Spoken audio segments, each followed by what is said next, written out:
La célébration des 20 ans du décès de Gnassingbé Eyadema, surnommé le père de la nation par ses partisans, a suscité des réactions partagées au Togo. Si pour certains, ce titre reflète son rôle dans la stabilité et l'union nationale, pour d'autres, notamment les partis d'opposition, il incarne une imposture. L'Alliance nationale pour le changement ANC a ainsi dénoncé cette appellation, soulignant les violations des droits humains et les restrictions des libertés durant son régime, des éléments qui selon eux ne justifient pas un tel titre. Cette polémique a mis en lumière un décalage entre l'image officielle du feu Eyadema et les réalités politiques du pays, où son héritage est perçu différemment selon les perspectives. Les festivités, bien que riches en symbolisme, n'ont pas répondu aux attentes pressantes de la population qui reste confrontée à des problèmes fondamentaux.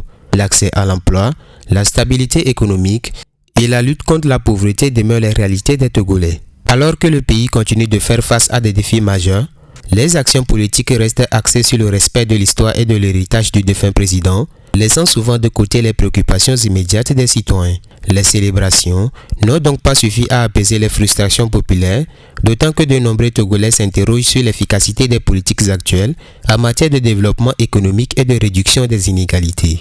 Ainsi, bien que la commémoration des 20 ans ait permis de raviver la mémoire collective et de célébrer un passé marquant, elle a aussi mis en lumière le fossé entre les enjeux politiques et les préoccupations quotidiennes des Togolais. L'écart entre les hommages à Feu Eyadema et les attentes sociales en matière d'emploi et de conditions de vie témoigne de la nécessité pour le pays de trouver un équilibre entre hommage à l'histoire nationale et actions concrètes pour l'avenir. Les Togolais attendent donc des solutions tangibles face aux défis économiques actuels, alors que l'avenir du pays semble dépendre de la capacité du gouvernement à répondre à ses besoins pressants.